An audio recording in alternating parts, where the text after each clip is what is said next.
नमस्कार छात्रों, स्वागत है आपका BRS इंटरनेशनल स्कूल के ई लर्निंग प्रोग्राम में। मैं हूं आपका हिंदी शिक्षक दिलीप कुमार। तो छात्रों, आज हम शुरुआत करेंगे वसंत के साथ और आज हम वसंत में पढ़ने वाले हैं 13वां पाठ, जो कि एक कविता है और इस कविता का नाम है एक तिनका। और इस कविता की रचना की है श्री अयोध्या सिंह उपाध्याय हरिऔध जी ने। श्री अयोध्या सिंह उपाध्याय हरिऔध जी हमारे हिंदी जगत के सुप्रसिद्ध कवि रहे हैं। ये उत्तर प्रदेश के ही रहने वाले थे। इनका जन्म उत्तर प्रदेश के आजमगढ़ जिले में निज़ामाबाद नामक स्थान में हुआ था। इनका जन्म 15 अप्रैल 1865 को हुआ था और 16 मार्च 1947 में इनका देहावसान हो गया। हरिऔध जी बचपन से ही बड़े काबिल थे। छोटी उम्र में ही 5 वर्ष की अवस्था में ही इनके चाचा जी ने इनको फारसी पढ़ाना स्टार्ट कर दिया था। इसके बाद इन्होंने अपनी आगे की शिक्षा प्रारंभ की, लेकिन अंग्रेजी की शिक्षा जब ये प्रारंभ करते तब इनके कुछ समस्याएं आ गई इनके सामने, जिसके कारण ये अंग्रेजी की शिक्षा प्राप्त नहीं कर सके। लेकिन इन्होंने खुद अपने अध्ययन से हिंदी, अंग्रेजी, संस्कृत और फारसी की शिक्षा खुद स्वाध्याय से प्राप्त की।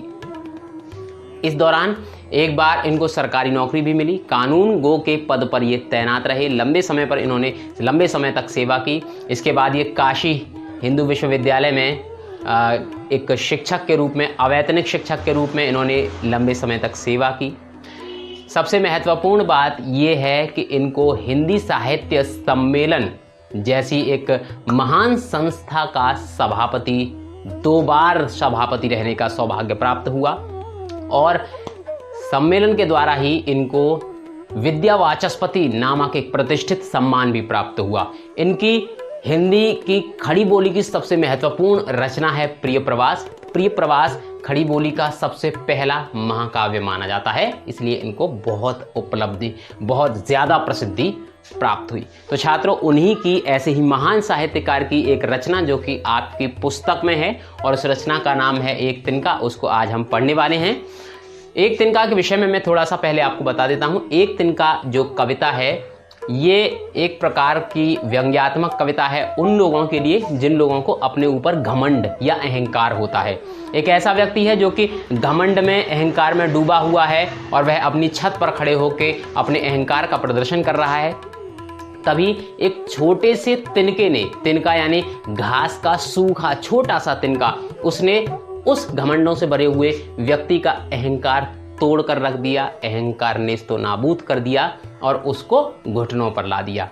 तो कवि ने इस कविता के माध्यम से ये बताने की कोशिश की है कि प्रकृति का एक छोटा सा तिनका जब मनुष्य के घमंड को तोड़ सकता है, तो प्रकृति की बड़ी बड़ी चीजें, उनके सामने मनुष्य एक तुच्छ प्राणी है।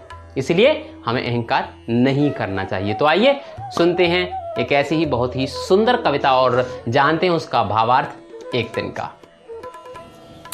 तो छात्रों, इस कविता में लेखक कहते हैं, मैं घमंडों से भरा ऐंठा हुआ, एक दिन जब था मुंडेरे पर खड़ा, अचानक दूर से उड़ता हुआ, एक तिनका आंख में मेरी पड़ा। अर्थात एक व्यक्ति जो खुद अपनी आप बीती बता रहा है, वह कहता है कि एक दिन मैं अपने घर की मुंडेरे पर खड़ा था, उस वक्त मैं घमंड में डूबा हुआ था, यानी उसे अपने ऊपर बहुत ही अहंकार था। घर की मुंडेर यानी वह घर की छत पर खड़ा हुआ था और बहुत ही अहंकार में था वह। आगे लेखक कहते हैं, अचानक दूर से उड़ता हुआ एक तिनका आंख में मेरी पड़ा, यानी हवा के साथ एक तिनका आकर उसकी आंख में गिर पड़ा। तिनके का अर्थ होता है घास का सूखा हुआ एक छोटा सा टुकड़ा। तो वह जो तिनका था वह उसकी आंख में गिर गया और उसके बाद क्या हुआ, मैं झिझक उठा हुआ बेचैन सा, लाल होकर आंख भी दुखने लगी, मूठ देने लोग कपड़े की लगे, ऐंठ बेचारी दबे पांवों भगी। यानी लेखक कह रहे हैं कि जैसे ही उनकी आंख में वह तिनका गिरा, वह झिझक उठा यानी वह परेशान हो गया। और जब आंख में तिनका गिरा और वह परेशान हुआ तो क्या हुआ, वह बेचैन हो उठा और परेशान हो गया। और उसकी आँख कैसी हो गई, उसकी आँख लाल हो गई और आँख में दर्द होने लगा, यानी वह पूरी तरह से परेशान हो गया।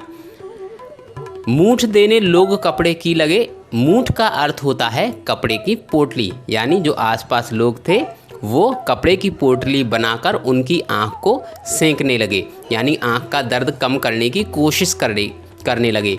ऐंठ बेचारी दबे पाँव भगी। और इसके बाद क्या हुआ कि उस आदमी की जो ऐंठ थी, जो घमंड था, वह दबे पाँव भाग गई। दबे पाँव भागना एक मुहावरा है जिसका अर्थ होता है चुपके से चले जाना या फिर चुपके से गायब हो जाना। तो क्या हुआ, जब उसकी आंख में वह तिनका पड़ा और उसको दर्द हुआ, वह बेचैन हुआ, तो जो घमंड था, उसका जो अहंकार था, वो चुपचाप चला गया। आगे क्या होता है, आगे लेखक लिखते हैं कि जब किसी ढब से निकल तिनका गया, तब समझने यों मुझे ताने दिए, ऐंठता तू किस लिए इतना रहा, एक तिनका है बहुत तेरे लिए। यानी लेखक कहते हैं जब किसी ढब से निकल तिनका गया, ढब का अर्थ होता है तरीके से, यानी किसी तरीके से जब आँख का तिनका निकल गया, तब समझने यों मुझे ताने दिए। समझ का अर्थ है उसकी अंतरात्मा या उसके मन ने उसे ताने दिए, यानी कि उससे कहा, क्या कहा कि ऐंठता तू किस लिए इतना रहा। उसकी अंतरात्मा ने, उसकी बुद्धि ने उससे कहा कि तू इतना अहंकार में क्यों था, क्यों तुझे अपने ऊपर इतना घमंड था। एक तिनका है बहुत तेरे लिए, क्योंकि तेरी इस घमंड को तोड़ने के लिए एक छोटा सा तिनका ही बहुत है। और एक छोटे से तिनके ने उसका घमंड चूर चूर कर दिया। तो बच्चों, इस पूरी कविता में घमंड न करने की सलाह दी गई है, क्योंकि किसी भी व्यक्ति का घमंड रुक नहीं पाता है। एक छोटे से तिनके ने ही उस व्यक्ति का घमंड निकाल दिया। तो सोचिए, प्रकृति की बड़ी बड़ी प्रकृति की बड़ी बड़ी चीज़ों के सामने तो मनुष्य कुछ भी नहीं है, एक तुच्छ प्राणी है। तो छात्रों, देखा आपने कि एक छोटे से तिनके ने कैसे उस व्यक्ति का अहंकार तोड़ दिया। इसी प्रकार हमें भी कभी अहंकार नहीं करना चाहिए। इस कविता का भावार्थ सुनने के बाद आप इसका समझ चुके होंगे कि क्या उद्देश्य है और हमें इससे क्या सीख लेनी चाहिए। फिलहाल इस वीडियो में इतना ही। अगली वीडियो में आपसे फिर से मुलाकात होगी और जानेंगे किसी नई कहानी के विषय में। तब तक के लिए दीजिए इजाज़त। नमस्कार।